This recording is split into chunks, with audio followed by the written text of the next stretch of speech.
Hello guys, আসসালামু আলাইকুম।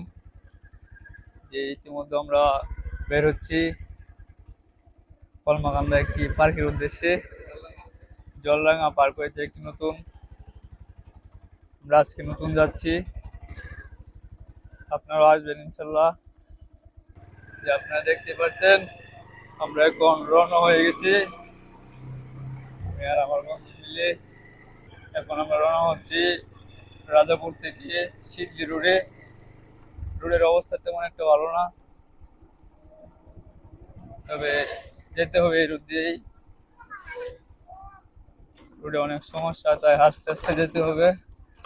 আমরা এখন একটু ব্রেক দিলাম, এই জায়গায় একজন লোক আসছে। এই যে দেখতে পাচ্ছেন আমরা এখন চলে এসেছি শিদলির মাঝপথে। রাস্তা অনেক ভাঙা, একটু পরে আপনারা দেখতে পারবেন যে রাস্তাগুলোর কি অবস্থা হয়েছে। নেত্রকোনা থেকে শিদলি আসার মাঝপথে অনেক ভাঙা রাস্তা। তারপরেও দেখেন এই যে অটোগুলা অনেক কষ্ট করে চালাতে হয়।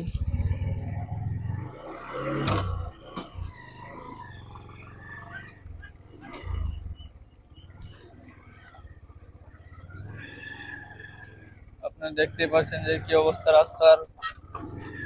তার মধ্যে আমরা গাড়ি নিয়ে তিনজন যাচ্ছি।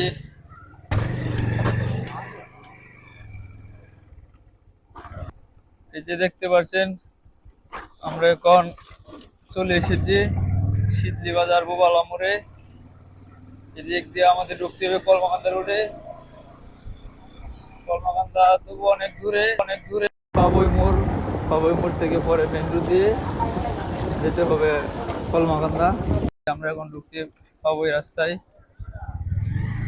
এখান থেকে রাস্তাটা কিছুটা ভালো আছে, আমরা তাড়াতাড়ি যেতে পারবো।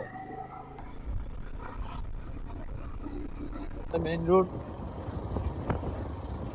আমাদের উঠবো আমরা। ওইখান থেকে যেতে আমাদের বেশি সময় লাগবে না। হ্যাঁ, আর কয়েক মিনিট রাস্তা হবে। যে আমরা যেতে যেতে এখন নেত্রকোনা থেকে কলমাকান্দা যে মেন রোড আছে সেইখানে। সেখান থেকে রাস্তাটা আগে অনেক ভাঙা ছিল, এখন অনেক বড় বড় রাস্তা বানিয়েছে, গাড়ি চলাচলের কোনো অসুবিধা হয় না। আমাকে কাজে থাকুন, কিছুক্ষণ করে আমরা দাম করে যাবো জলডাঙ্গা পার্কের কাছে। ওইখানে গিয়ে আপনাদেরকে পুরোপুরি লোকেশন দেখাবো। যদি ভালো লাগে আপনারাও আসবেন। আমরা এই প্রথমবার যাচ্ছি, তাই জানি না কিরকম হবে, তবে আশা করি যে অনেক ভালোই হবে। এই যে দেখতে পাচ্ছেন আমরা এই ব্রিজটা পার হচ্ছে, কিন্তু আসলে এই ব্রিজটা পার হলে আমাদের পার্কের কাছে আমরা চলে যাব। এই যে মনে হয় আমরা এসে গেছি পার্কের কাছে। এটাই হলো সেই পার্ক জলরাঙা। আমরা এই মুহূর্তে চলে এসেছি জলরাঙার কাছে, তাই আমরা আস্তে আস্তে গাড়িটা স্লো করে নেই। আসলে এই মুহূর্তে সকাল সকাল তো লোকজন কম। আমরা এখন গাড়িটা এখানে পার্কিং করে ভিতরে যাওয়ার। এই যে আমরা এখন ঢুকছি জলরাঙা রেস্টুরেন্ট কলমাকান্দা নেত্রকোনা। আমরা এই ফার্স্ট আসলাম, ভিতরে প্রবেশ করতেছি।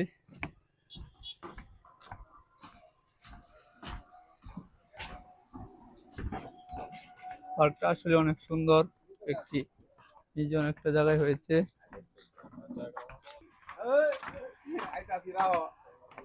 আসলে অনেক সুন্দর একটা জায়গায়, হাওরের মাঝে তো অনেক পরিবেশ, ঠান্ডা বাতাস, আসলে অনেক সুন্দর। এখানে ছবি তোলার ব্যবস্থা আছে, আপনারা আসবেন অবশ্যই ভালো লাগবে। আমরা এখন বসে রেস্ট করি, অনেক দূর থেকে আসলাম, অনেক জার্নি করে। অনেক ভালো একটা জায়গা কিন্তু, হ্যাঁ অনেক কষ্ট হয়েছিল, তবে এখানে আসার পরে অনেক ভালো লাগছে। এখন জায়গাটা অনেক সুন্দর। তুমি লোকেশনটা দেখাও একটু। অনেক ভালো একটা লোকেশন। আশা করি আপনারা আসবেন, অনেক ভালো লাগবে। নেত্রকোনা থেকে কলমাকান্দা যাওয়ার পথে মাঝপথেই হয়েছে, কলমাকান্দা থেকে মাত্র 2 কিলো বাহিরে আছে।